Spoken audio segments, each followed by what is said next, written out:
इस्लाम के नाम पे। वो अलग बात है, मौसूफ खुद सूअर खाते थे, कुत्ते पालते थे और एक नाबालिग लड़की से उसका इश्क भी चलता रहा। जिस बंदे ने उसको अपने घर में बुलाया था, फारसी ने, उसने वहीं पे बेशर्मी करके उसकी बेटी पे नजर, तो वो एक अलग बात है। वो पाकिस्तान के हामी हैं या पाकिस्तान के मुखालिफ जो चंद लोग हैं उनसे भी वो अकबर भुट्टी साहब को कभी गाली नहीं निकालते, चूंकि वो समझते हैं कि अकबर भुट्टी साहब बड़े एक जबरदस्त लीडर भी थे और बलोच सरदार भी थे। हम भी उनके कि जिनको बिलाल साहब जो है जिनके खानदान को गालियां निकाल रहे थे, जिना साहब और उनकी हमशीरा को, उनकी कंपेन जो है वो अकबर भुट्टी साहब करते रहे और वो गवर्नर भी रहे बलोचिस्तान के। तो मैं बिलाल साहब से कहूंगा कि या तो अकबर भुट्टी ने बलूचिस्तान को सही समझा या फिर बिलाल साहब ने समझा। कि पाकिस्तानियों को किस नज़र से दुनिया में देखा जाता है, तो उसके लिहाज से आप इन पाकिस्तानियों को फितना और दुनिया कह सकते हैं। क्योंकि इसके अंदर कोई संजीदा बात नहीं थी, कोई सीरियस बात नहीं थी, कोई सर पैर नहीं था। और बलोच साहब को टेलीग्राफ मैंने रेफर किया तो वो टेलीग्राम में फंसे हुए थे। तो यहाँ से आप अंदाजा लगा तो दें कि उसने टेलीग्राफ और टेलीग्राफ में क्या टेलीग्राम में बता, फर्क जब उसने क्या नहीं, मेरी बात पूरी होने दें, मेरी पूरी बात, मैंने आपको इंटरप्ट नहीं किया, मैंने आपको इंटरप्ट नहीं किया, मैंने आपकी सारी सुन ली जो आपने राम कथा सुनाई है। इस कतर में बोला जा रहा था कि पाक फौज आगे बढ़ रही है, नुसरुल फतेह करीब, फिर आपके 93,000 पतलूने इंडिया ने वहां पे गिरा दी ढाका में। वही आल आज आप लोगों के साथ भी इधर हुआ है। टेलीग्राम का मतलब नहीं पता, जिसको ये नहीं पता कि मैं टेलीग्राफ की बात कर रहा था, टेलीग्राम की बात नहीं कर रहा था। टेलीग्राम एक ऐप होती है जो इस्तेमाल की जाती है। और एक ना साइकोलॉजी में एक चीज कही जाती है कि जब इंसान के पास जवाब ना हो और कोई चीज ना हो ना, तो वो बिला वजह ना जान के ये प्रिटेंड करने की कोशिश करता है कि मैं बहुत हंस रहा हूँ, क्योंकि सामने वाला जो है ना वो बड़ा वीक है। तो अब ये देखें, अब चूंकि जब एक बंदे की जाली हंसी खत्म हो जाए ना, तो वो फिर स्क्रीन से भागता है। जैसे Hi viewers, this is मेरी बाहा Imran and you're watching my YouTube channel. Viewers, सबसे पहले चैनल को सब्सक्राइब करें, वीडियो को लाइक करें, शेयर करें और बेल आइकॉन ऑन करना मत भूलिएगा, क्योंकि आज हमें ज्वाइन किया है पाकिस्तान से अजीम भट्ट साहब ने और फ्रांस से हमें ज्वाइन कर रहे हैं एक बार फिर से बिलाल बलोच, जो कि किसी तारुफ के मोहताज नहीं है, जर्नलिस्ट हैं। और अजीम भट्ट साहब भी जर्नलिस्ट हैं और सोशल एक्टिविस्ट हैं। और अक्सर हम जो है इंडियन मीडिया पर दोनों को जो है वो देखते हैं, इनके ओपिनियन जो है वो हिंदुस्तान तक जो है वो पसंद किए जाते हैं, कहते हैं हिंदुस्तान के लोग। और इस पर आज बात करेंगे। और बात आज करने से पहले हम अपने गेस्ट का शुक्रिया अदा करते हैं। अजीम भट्ट साहब, आपका शुक्रिया, और बिलाल, आपका भी बहुत शुक्रिया। बहुत शुक्रिया, धन्यवाद। अजीम भाई, मेरा आपसे आगाज मैं आपसे करूंगी। आज का जो हमारा बेसिकली टॉपिक है, सवाल ये है, government declare Baloch terror group organization as Fitna al Hindustan. क्या कहेंगे आप इसको देखते हुए?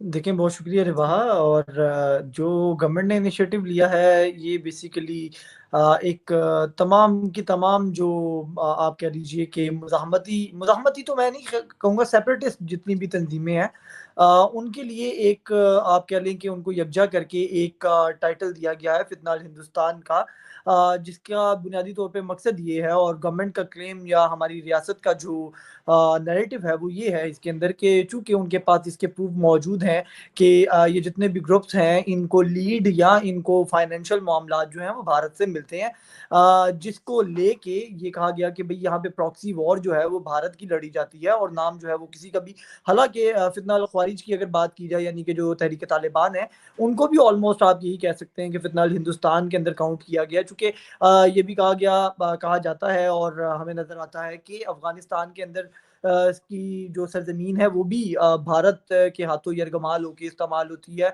मिसाल के तौर पे हम बारहा उसका ज़िक्र कर चुके हैं और वो रेलेवेंट है इसलिए बार-बार किया जाना चाहिए मेरा ख़्याल है कि कुलभूषण यादव की अगर बात की जाए तो वो भी ईरान के रास्ते से बलूचिस्तान के अंदर ही मुबारिक हुसैन पटेल बन के काम कर रहा था और फिर किस-किस तरीके से उसने एडमिशन किया कि वो किन-किन बलोच हज़रात से मिलता रहा और क्या मामलात होते रहे। फिर इसके अंदर हमें एक और मिसाल मिलती है जो बीएलए के कमांडर थे असलम अच्छू, गालिबन if I am not wrong, मैं उनका नाम गलत नहीं ले रहा, तो उन्होंने जो है वो बाकायदा तौर के ऊपर जब बहुत सी यहाँ पर पाकिस्तान के अंदर जो है वो दहशतगर्दाना कार्रवाइयाँ की, बहुत से लोगों को शहीद किया, मासूमों को मारा, लेकिन जब वो बीमार हुए तो उनका इलाज जो है वो न्यू दिल्ली में हुआ। और ये खबर पाकिस्तान ने नहीं, ये अरब मीडिया ने जारी की, उनकी पिक्चर्स भी आई और बाकी चीज़ें आई। तो ये इस सारे तनाजुर के अंदर स्टेट ने इस वक्त जो है वो इन तमाम ग्रोहों को जो है वो फितनाल हिंदुस्तान के अम्ब्रेला के नीचे इकट्ठा किया है कि ये तमाम जो है ये भारत की प्रॉक्सीज हैं। तो ये बेसिकली इसका बुनियादी मकसद है।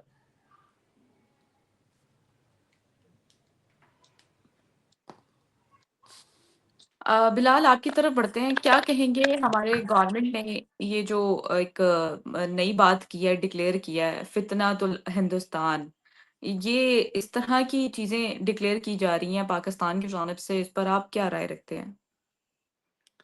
देखिए, सबसे पहले तो thank you so much for having me. और दूसरी बात कि फितना उल हिंदुस्तान या फतना उल, जो भी आपने उनका नाम दिया है पाकिस्तान ने, ये इस कौम की, इस माशरे की बदकिस्मती है पाकिस्तान की कि ये किताबों में पता नहीं मुताला पाकिस्तान में पढ़ाते हैं नहीं पढ़ाते हैं, मगर शायद अजीम भट्ट साहब को पता होगा।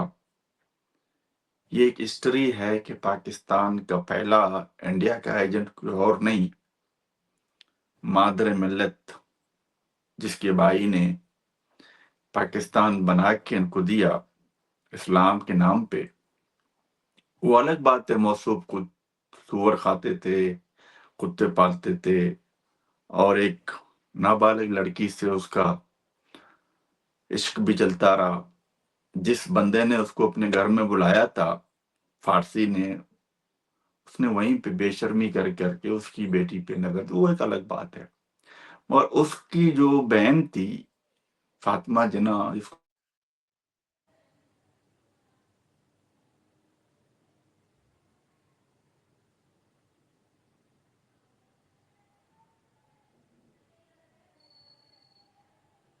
इंटरनेट बिलाल का खराब है या मेरा मुझे मुझे तो आ आवाज? रहा है आपकी आवाज, मेरा हाल है उनका उनका प्रॉब्लम हुआ। हम्म। हम्म। जी बिलाल साहब। सॉरी मेरा कॉल आया था। तो ये इस माशरे की बदकिस्मती है कि पहला इंडिया का एजेंट फातिमा जिन्ना था, एक मिनट, जिसको शोर बहुत आ रहा है, अजीम भाई म्यूट कीजिएगा जरा। फातिमा जिन्ना था, फातिमा जिन्ना थी बेचारी, को इंडिया का एजेंट करार दिया गया। अब रही बात फितना उल हिंदुस्तान, तो मैं आज एक बात दावे से कहता हूं कि पाकिस्तानियों को किस नजर से दुनिया में देखा जाता है, तो उसके लिहाज से आप इन पाकिस्तानियों को फितना उल दुनिया कह सकते हैं। मैं कोई छोटी बात नहीं कह रहा हूं। इसकी वजह यह है कि इकबाल के शायरों ने दुनिया में हर जगह दहशतगर्दी की है, और ये बात मैं फख्र के साथ कहता हूं, उनमें कोई बलोच नहीं है। यूरोप में, अमेरिका में, कनाडा में, इटली में, फ्रांस में, लंदन में, कहीं पर भी, कनाडा में, इकबाल की शायनी दहशतगर्दी करते हैं अल्लाह और रसूल के नाम पे। और रही बात फितना उल दुनिया, उसको मैं एक्सटेंड करता हूं। पाकिस्तानी फौज दहशतगर्द पालती है, ट्रेनिंग देती है, बम्बई बेचते हैं, पहलगाम में, ये दुनिया को पता है। अब इसमें एक ऐसे मौलवी पर जो एक मदरसे का पढ़ा लिखा है, जो 2 दिन पहले रिटायर हो रहा था, उसको उसी के लोगों ने, चाचू ने एक रेजोल्यूशन पास करके वापस बिठाया। तो मेरे ख्याल में this is the joke for the people with the Punjab people. Baloch तो अपने आप को पाकिस्तानी नहीं कहते, पश्तून तो नहीं कहते, सिंधी तो नहीं कहते, मगर ये मजाक है पंजाब के लोगों के लिए कि उस बंदे ने पंजाब के लोगों की जो वोट की जो पावर है उसको सलब करके, जो इमरान खान जो जेल में है, दुनिया को पता है उसकी पार्टी जीत चुकी थी। आपका डिफेंस मिनिस्टर खुद कहता है, मेरे अल्फाज नहीं है, आपके डिफेंस मिनिस्टर के अल्फाज है, ख्वाजा आसिफ की, ये फौज किसी काम की नहीं है। इसने कोई जंग नहीं जीती। ये झूठ बोलते रहते हैं, इनके बड़े बड़े पेट हैं, इन्होंने हमारा पूरा बजट खाया हुआ है। और इसके अलावा आप नवाज शरीफ की बातों को देख ले। नवाज शरीफ कल क्या करते थे, क्या कहते थे, ये वतन तुम्हारा है, हमें खामख्वा इसमें, फौज के लिए कहते थे, गाना गाते थे बाकायदा टीवी पे आके। तो बदकिस्मती है इस मुआशरे की, पंजाबी कौम की, कि उनको ना कोई अच्छा लीडर मिला पॉलिटिकल, ना कोई अच्छा फौजी मिला, ना अच्छे जर्नलिस्ट मिले, ना अच्छा मीडिया मिला। आज भी आप देखें, आपका मीडिया क्या दिखा रहा है।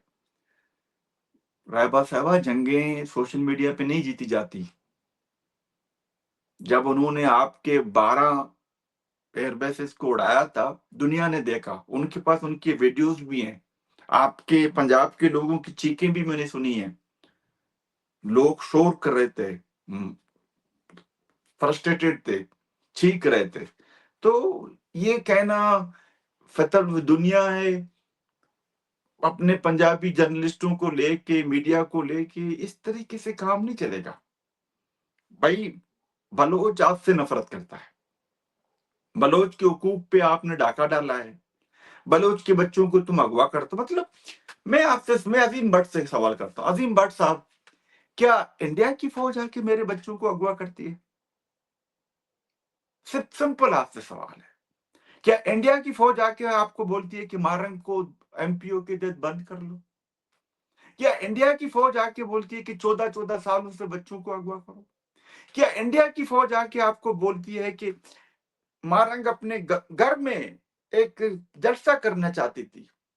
वीडियोस मैंने देखी हैं, आप उनके बसों के टायरों को बस्ट कर रहे हो, फौजी मतलब ये कर रहे हैं। क्या इंडिया आपको बोलती है कि बाप पार्टी जैसे कुछ सरदारों को मिला के बेगैरतों को, बेशरम बलूचों को उधर आके उनको बोलो कि ये बलूचों के सरदार हैं? क्या इंडिया आपको बोलती है?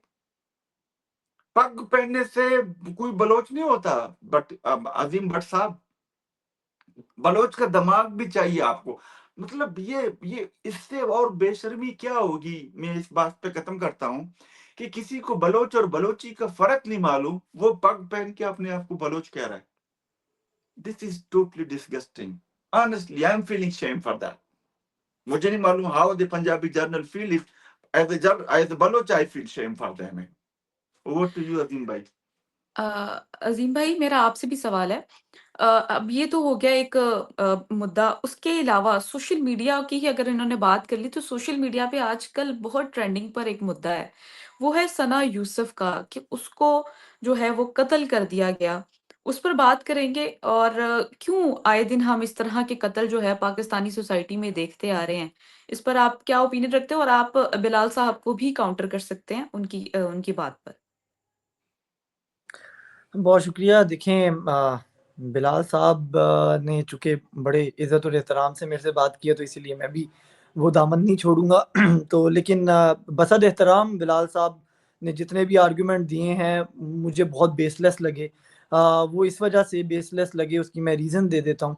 क्योंकि देखें, यहाँ पर अगर आपने गुफ्तगू हालिया तनाज़ुर में करनी है कि फ़ितना अल-हिंदुस्तान क्यों कहा गया, तो उसके तनाज़ुर में अगर आप माज़ी में जाएँ और माज़ी में भी पर्सनल किरदार कशी करें, तो वो तो जवाज़ नहीं है। जिसके अंदर उन्होंने जिन्ना साहब को कह दिया, वो मुझे पता है कि वो छागला साहब का इंटरव्यू है, जिसके अंदर उन्होंने कहा कि वो सुअर और शराब वाले मामला में गवर्नर रहे थे। तो इट्स इट्स लाइक वो ये उधर से उन्होंने रेफरेंस लिया, ठीक है। हाँ, ये बात उनकी दुरुस्त है कि फातिमा जिन्ना साहिबा को गद्दार कहा गया, एजेंट कहा गया, आई एग्री। और उसके ऊपर अगर आप पंजाब से लेके बलूचिस्तान तक की आवाम से पूछेंगे, तो वो अयूब खान को कुत्ता भी कहते हैं, तब भी कहा था और अब भी कहा।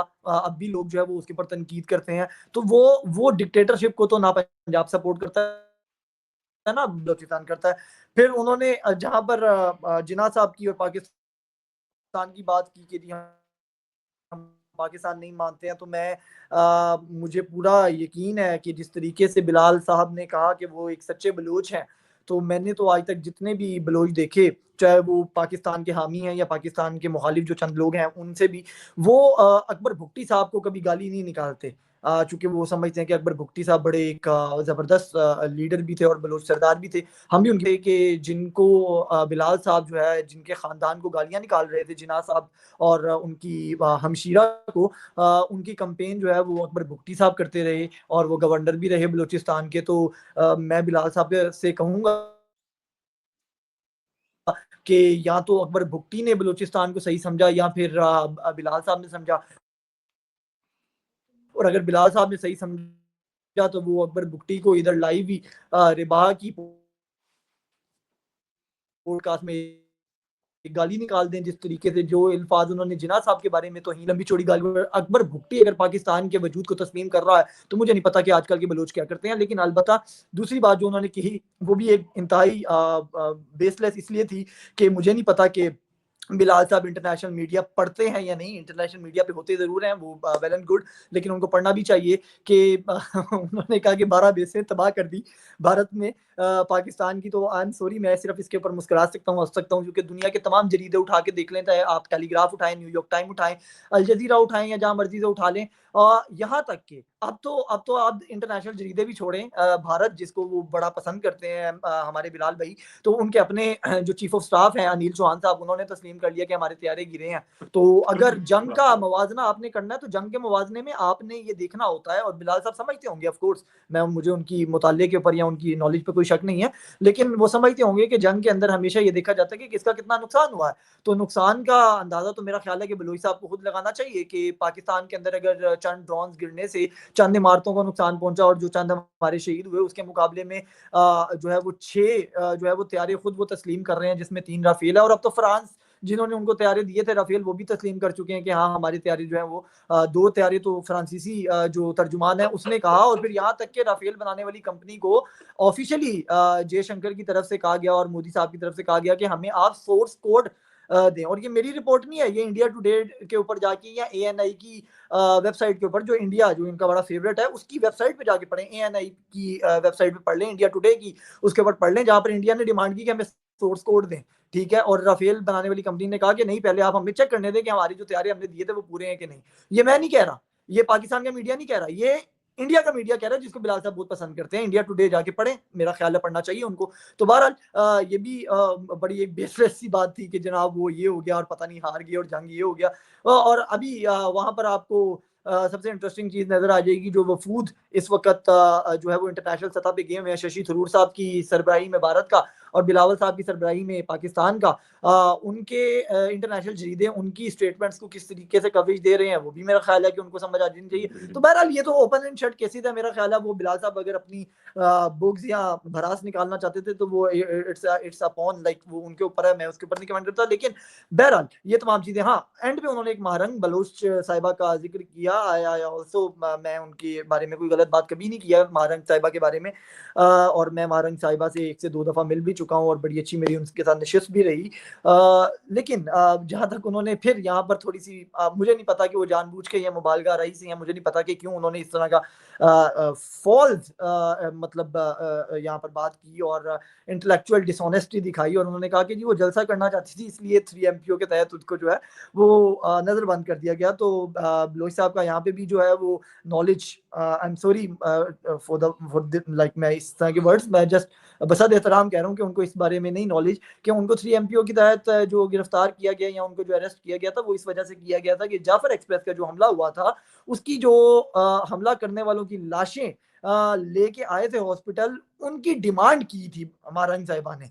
तो ये इटसेल्फ इतना बड़ा क्लेम था कि इंटरनेशनली कहीं पे भी आप चले जाएंगे तो मेरा नहीं, मुझे जरूरत नहीं है कि मैं उसको साबित करूं कि क्या गलत है क्या सही है। बलोच साहब भी बतौर एक एक्टिविस्ट, आई थिंक इफ वो इंटेलेक्चुअली डिसऑनेस्टी ना करें तो उनको भी समझ आ जानी चाहिए कि किसी भी स्टेट के अंदर जिस स्टेट के ऊपर हमला हो रहा है और हमले को काउंटर करते हुए हमारी स्टेट ने जिन दहशतगर्दों को मारा है, जिन लोगों को मारा है, उनकी डिमांड की जा रही है, उनकी लाशों की डिमांड की जा रही है और उनके वरसा बन के डिमांड की जा रही है, तो वो अरेस्ट होना बना था जब उसके ऊपर उन्होंने एहतजाज किया था। तो ये भी एक फैक्चुअल डिसऑनेस्टी थी इनकी, जो मैंने कहा कि मैं बता दूं। लेकिन उसके साथ-साथ एक बात मैं ज़रूर बता दूँ कि बलोच साहब अगर तो बीएलए को सपोर्ट कर रहे हैं या बीएलएफ को सपोर्ट कर रहे हैं तो पाकिस्तान की मत मानें, कोई बात नहीं।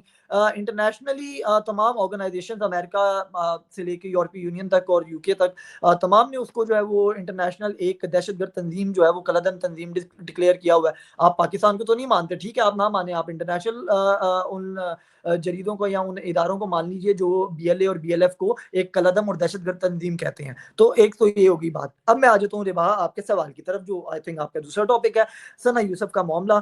सना यूसुफ का मामला यकीनन इंतहाई अफसोसनाक मामला है और जो सबसे बढ़कर बात है कि इस बार अगर हम देखें तो मैंने अपने व्लॉग में भी ये बात कही कि पहले तो ये क्लेम किया जाता था, इल्ज़ाम लगाया जाता था जब भी कोई इन्फ्लुएंसर या कोई टिकटॉकर का इस तरीके से सान्या होता था तो कहा जाता था जो हमारे इंतहा पसंद लोग हैं, आई एम सॉरी टू से बट मैं भी कह देता हूँ कि जो मौलवी हज़रात हैं या चले मौलवी छोड़ देते हैं हम, राइट के जो लोग हैं, जो राइट के इंतहा पसंद लोग हैं, वो ये कहते थे कि देखें लड़कियां बेहयाई फैलाती हैं, वल्गर कंटेंट बनाती हैं, बॉयफ्रेंड होते हैं उनके और ये होता है और वो होता है इसलिए उनको मार दिया जाता है। तो यहाँ पर सना यूसुफ के मामले में अगर आप देखें तो सना यूसुफ ने ना आज तक कोई वल्गर वीडियो बनाई थी, वो इंतहाई सादा और बहुत ज़बरदस्त वीडियोस बनाती थी, वल्गर वो नहीं थी, माइनर थी, she is just like 17 year, ठीक है। और दूसरा, वो गैर शरई काम को रोकना चाह रही थी कि एक लड़का उसके साथ गैर शरई ताल्लुकात रखना चाह रहा था। मतलब मैं ये लफ्ज़ इस्तेमाल कर रहा हूँ उन लोगों के लिए जो इंतहा पसंद है, जो बार-बार शरीयत करते हैं बीच में लाके, मैं उनको बताना चाह रहा हूँ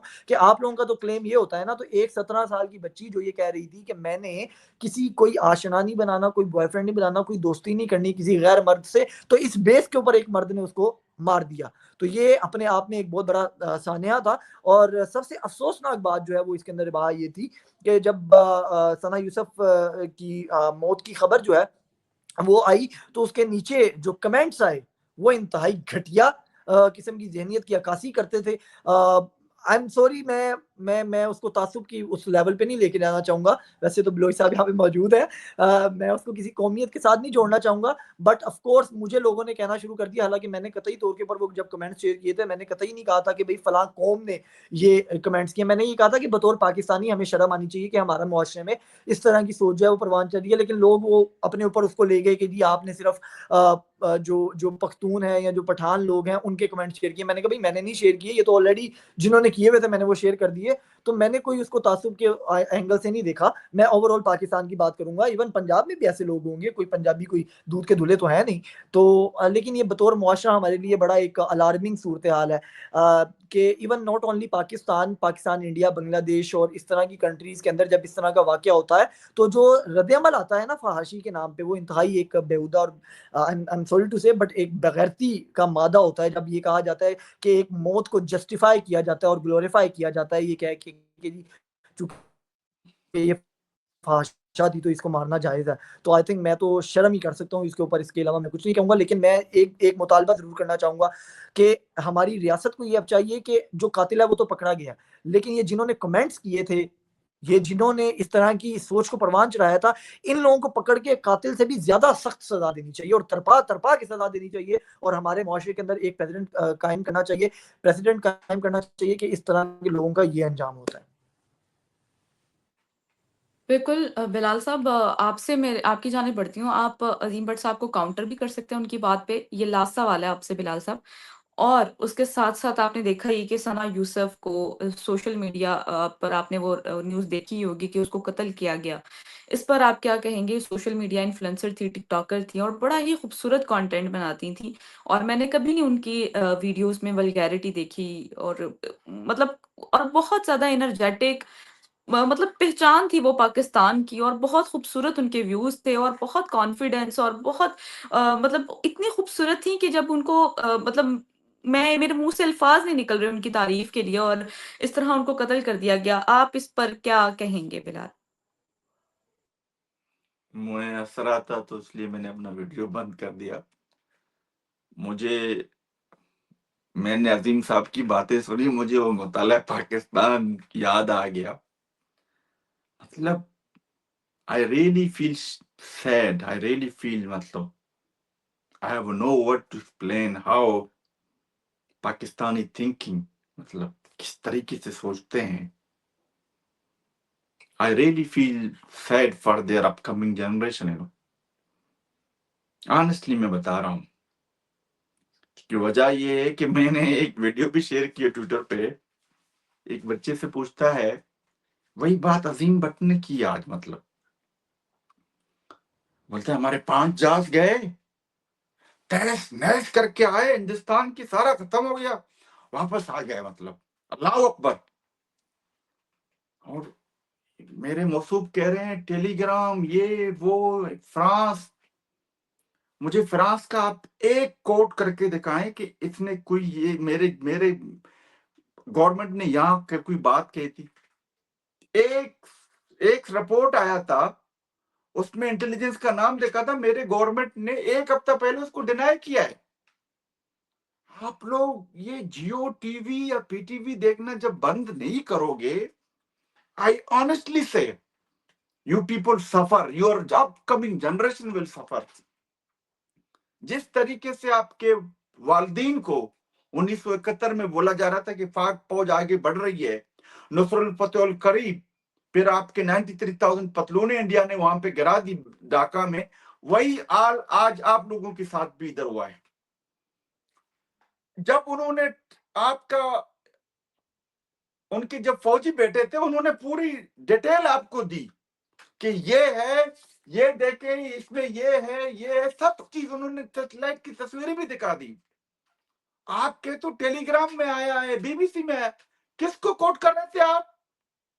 वो किसको कोट कर रहे थे? बीबीसी आपके उस जर्नल को कोट कर रहे थे जो टीवी पे आके ये कहता है कि हम पॉलिटिशियनों के अंडर में काम करते हैं, हमारा मजहब ये इजाजत नहीं देता हम सिविलियन को हाथ लगाएं। मतलब what the hell you people thinking about this stupid journal, मतलब पाकिस्तानी जर्नल, मतलब जिसका बाप खुद एक टेररिस्ट है, जिसको आईएसआई, जिस वक्त उस वक्त की आईएसआई नहीं थी, उसको किया था। मतलब आप कहते हैं कि आपने अभी बात की वो जर्नल, तो जो बेशर्मी, जो बेहयाई, जो जो तालिबानियत, जो जहन, जो जिया ने फैलाई है इस सोसाइटी में, शायद किसी और ने नहीं फैलाई है। जिया कौन था? कौन सी जुबान बोलता था? जियाउल हक, जिसका रूहानी बेटा है, सियासी बेटा है ये नवाज शरीफ। आप कहते हैं अकबर बुगटी। अकबर बुगटी किस टाइम पे आपका सीएम था और गवर्नर था? उस वक्त तो फातिमा जिन्ना तो पता नहीं कब की वो बेचारी चली गई होती, वो चली गई थी। मतलब हम ये बात एक्सेप्ट करते हैं, हमारे बलूचों ने बहुत कोशिश की आपको के साथ इंसान बनने की, आपके साथ रहने की, मगर उस अकबर बुगटी के साथ आपने क्या किया? आप लोग कुछ भी आके कहीं पर भी बोल देते हो। टेलीग्राम में आया है, पीटीवी, और अभी मैंने आज ही ट्वीट किया है, आपके जो जर्नलिस्ट हैं अहमद मीर, वो कहते हैं शशि थरूर पता नहीं कहां पे बैठा है, वो उसके मिनिस्टर से मिला है, अपने जो एक अपना क्या नाम है उसका, प्रेसिडेंट के जो नीचे जो होते हैं, डिप्टी प्राइम प्रेसिडेंट जो होते हैं, वाइस प्रेसिडेंट, उसके साथ मिला है। और उसको पता नहीं क्योंकि वो जियो देखता है, वो पीटीवी देखता है अहमद मीर। तो ये जो आपकी पंजाबी जो हेजमनी है, इसको आप लोग खत्म करो। मैं आपके साथ में आज जोड़ता हूं। मतलब आपका चीफ ऑफ आर्मी स्टाफ के जो चौधरी है, वो आके कहता है कि हमने 6 जहाज गिरा दिए। वही चीज है जो आप लोग 1971 में आपके जो वालिदैन देखा करते थे, नुसरत फतेह अल करीब, फौज आगे बढ़ रही है, वही बात आज आपने की थी। टेलीग्राम किसको कोट कर रहा था? टेलीग्राम कोट कर रहा था आपके फौजी जर्नल को, जो सूरह पढ़ के आके झूठ बोलता है। और रही बात मारंग बलोच की, मैंने आपको ये नहीं बोला, शायद आप सुन नहीं रहे थे। मैंने कहा आपकी फौज डरती है नैती लड़की से।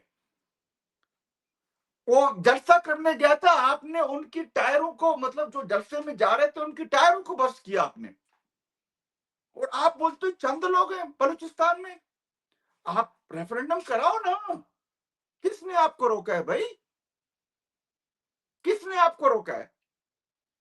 और वहां पे जो लोग जाते हैं, उनकी मोहब्बत तो देखो लोगों के साथ, बलोचों की।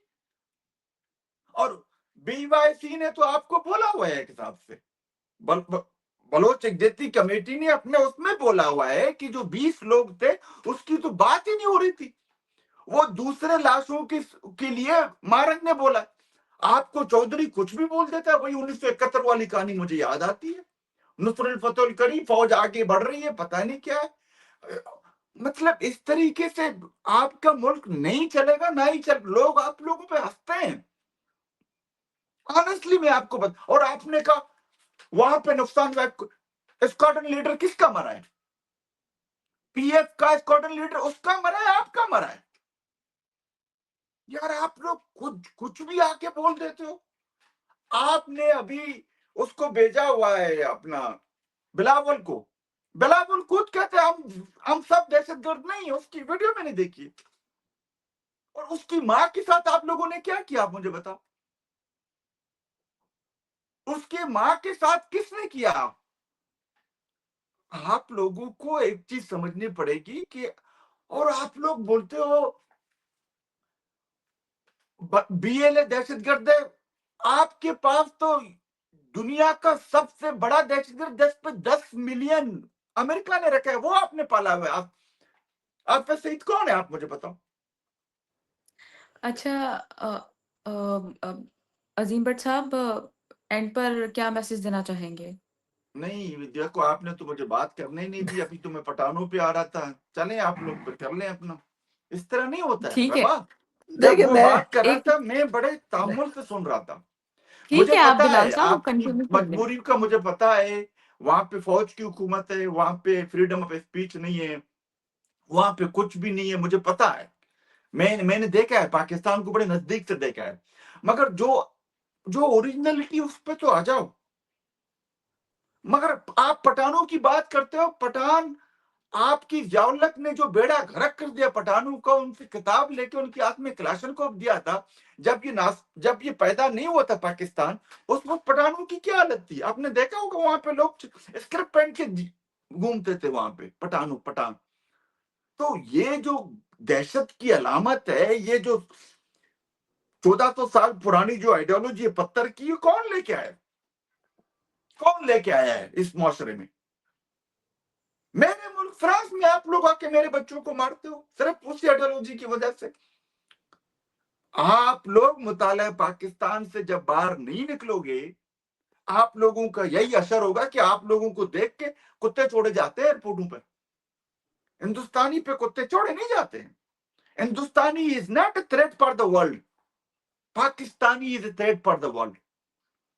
आप लोगों को चाइना वीजा नहीं देता है, आप लोगों को ईरान वीजा नहीं देता है, आप लोगों को मलेशिया वीजा नहीं देता है, थाईलैंड वीजा नहीं देता है। आप हिंदुस्तान की पासपोर्ट को देके क्यों उनको वीजा देते हैं दुनिया? आपको दुबई वीजा नहीं देता है, कतर वीजा नहीं देता है, क्योंकि आप लोग उनका तो अराइवल है, आपको वीजा इसलिए नहीं देता कि आप लोग भीख मांगते हो, वहां पे दहशतगर्दी करते हो। ये हाल है। और आप लोग दुनिया को क्या दिखा रहे हो? हम लोग पता नहीं, आप हिंदुस्तान का मुकाबला करोगे, दुनिया का चौथी बड़ी मैशत है। उधर लोग सेलेक्ट होके आते हैं, वहां पे आर्मी उनको लेके नहीं आता है। मतलब आप लोग, एक हफ्ता पहले आपके इलेक्शन हुआ था, वो चुन साहब क्या कह रहे थे कि 3 इंजेक्शन लगाए मैंने, वहां पे गवर्नमेंट ने लगाए।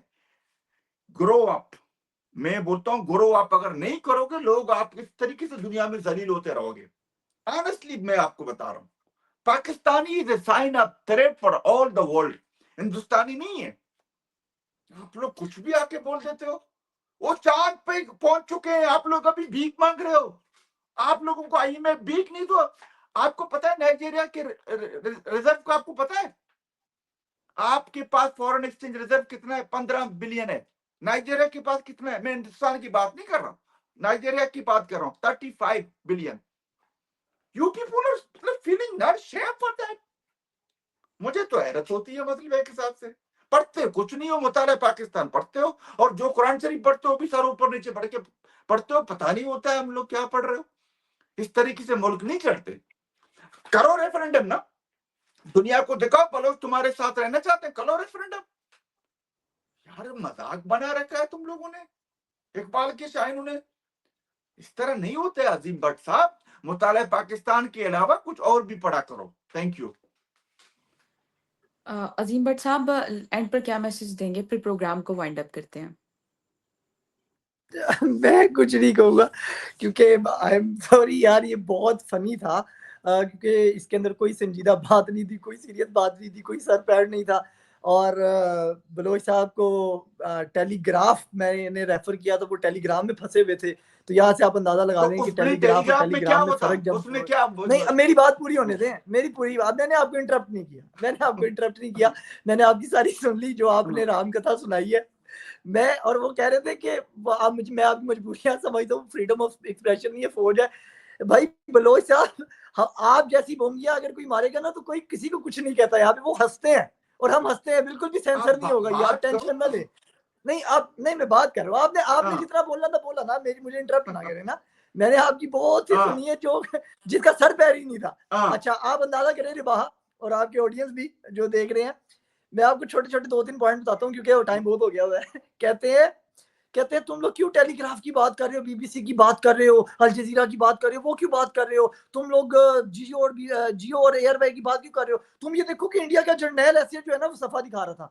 मतलब कैन यू इमेजिन, एक शख्स बाहर बैठ के आपको जंग के बारे में ये बताना चाह रहा है आपके पैनल में कि ना आपने अल जजीरा पढ़ना है, ना आपने फ्रांस का कुछ पढ़ना है, ना आपने टेलीग्राफ पढ़ना है, ना बीबीसी पढ़ना है, ना जियो देखना है, ना एयरवे देखना है, और आपने इंडियन जर्नैल की बातें माननी है। आप अंदाजा करें इनकी सोच का अंदाजा करें।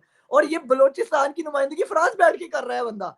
मेरी हंसी नहीं उस वक्त से रुक रही है कि इस शख्स ने क्या मतलब क्या पढ़ा है, क्या पढ़ता है। मतलब जिसको टेलीग्राफ और टेलीग्राम का मतलब नहीं पता, जिसको ये नहीं पता कि मैं टेलीग्राफ की बात कर रहा था, टेलीग्राम की बात नहीं कर रहा था।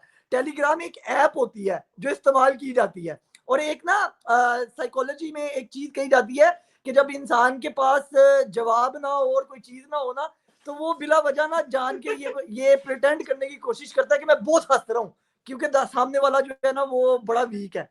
तो अब ये देखें, अब चूंकि जब एक बंदे की जाली हंसी खत्म हो जाए ना तो वो फिर स्क्रीन से भागता है, जैसे इस वक्त बिलाल साहब भाग गए हैं और एक झूठी हंसी हंस रहे हैं, उनके चेहरे से पता लग रहा है ना।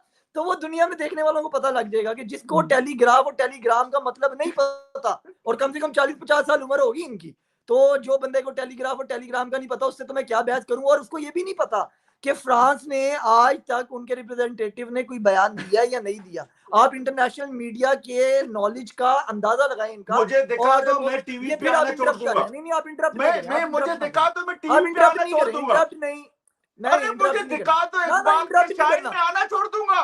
रोना नहीं बिलाल साहब, रोना अरे नहीं मैं बिलाल साहब, टीवी रोना पे नहीं आना छोड़ बिलाल दूंगा। साहब, रोना नहीं, मैं रोना टीवी पे नहीं आना छोड़ दूंगा, बिलाल दिखा साहब, दो। रोना नहीं, रोना नहीं है बिलाल साहब, रोने इंटरप्ट की नहीं करते, बात रोना नहीं नहीं, है, मुझे आप पे हंसी आ रोना रही नहीं। है, रिवाहा यकीन अगर करो। आपने इंटरप्ट करवाना है तो उनकी सुनने, वो रो रहे हैं। मैं नहीं नहीं, आप मैं नहीं बोलता, वो रो लें, आप रो ले, रो ले बिलाल बेधड़के साहब, से आप रो झूठ लें। बोल रहे हो, नहीं बेधड़के नहीं, से रो ले, झूठ रो बोल ले, रहे हो। रो ले, चले कोई बात मुझे यार, मुझे इनका रोना रेफरेंस सुन दो लो ना, रिवाहा, मैं नहीं बोलता मुझे क्योंकि मैंने रेफरेंस तो अभी दो। 5 मिनट भी नहीं बोला, बेचारे रोने लग गए अच्छा हैं, 15 अब मिनट से बोल अच्छा, रहे थे, मैंने 5 मिनट में अपने रुला झूठ दिया, बोले, इनको झूठ बोले झूठ यही बोले, बोलना है। झूठ मैं बोले। बैठा हुआ हूँ, हाँ झूठ बोले। इनको बोले ये रो लें। इनके 15-20 मिनट की बोंगियों का मैंने 2 मिनट में अच्छा ऐसा जवाब झूठ दिया, झूठ रोने को लग गए, बोले यार, इंटरप्ट कर रहे हैं, रेफरेंस इनको दे, बोले यही रेफरेंस बोल। रेफरेंस दे ना, रेफरेंस दे, मुताले पाकिस्तान की नहीं, मुझे वो बता दे कि फ्रेंच गवर्नमेंट ने कहा है। यार कुछ भी बोल देते हो तुम लोग, इकबाल की शाइनो, कुछ भी। मैंने कहा वहां पे उसको कोट किया जा रहा है, आपकी जर्नल को कोट किया जा रहा है। आपकी जर्नल ने कहा मैंने 6 जहाज गिराए हैं, उन्होंने ये नहीं बोला है कि हमने वो की है। आप कुछ भी बोलते रहे हो, आप मतलब इस तरह नहीं होता है। मैं फिर आपके सामने हाथ जोड़ता हूं, मुताला पाकिस्तान पढ़ना छोड़ दो आप लोग, ऑनेस्टली मैं बता रहा हूं, नहीं तो आपकी आने वाली नस्लें तबाह हो जाएंगी। मतलब कुछ भी आके बोल देते हो यार। अच्छा बिलाल साहब एंड पर क्या मैसेज देंगे आप? मैं मैसेज ये देना चाह रहा हूं, मुताले पाकिस्तान पढ़ना छोड़ दो, दुनिया को देख लो, दुनिया क्या कहती है। आप पे कुत्ते इसलिए छोड़े जाते हैं कि you people become a threat for the world.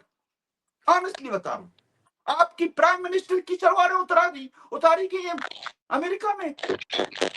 Honestly बता रहा हूं, how you people come to compare yourself with the great republic of the India? आपके पास तो अभी तक इलेक्शन भी सही नमूने से नहीं होता है। वहां पे लोग सेलेक्ट करते हैं लोगों को, आपके यहाँ फौज सेलेक्ट करता है, पंजाबी इस्टेब्लिशमेंट सेलेक्ट करता है। यू पीपल कंपेयर, मैंने आपको क्या बोला, क्योंकि गूगल तो करो नाइजीरिया के पास कितना रिजर्व है, 110% आपसे ज्यादा है। You people even do not compare Nigeria, you are comparing India with you people. Shame on you, you know that. जी, तो व्यूअर्स आपने ये प्रोग्राम देखा। नेक्स्ट प्रोग्राम तक के लिए हमें दें इजाज़त। Thank you so much.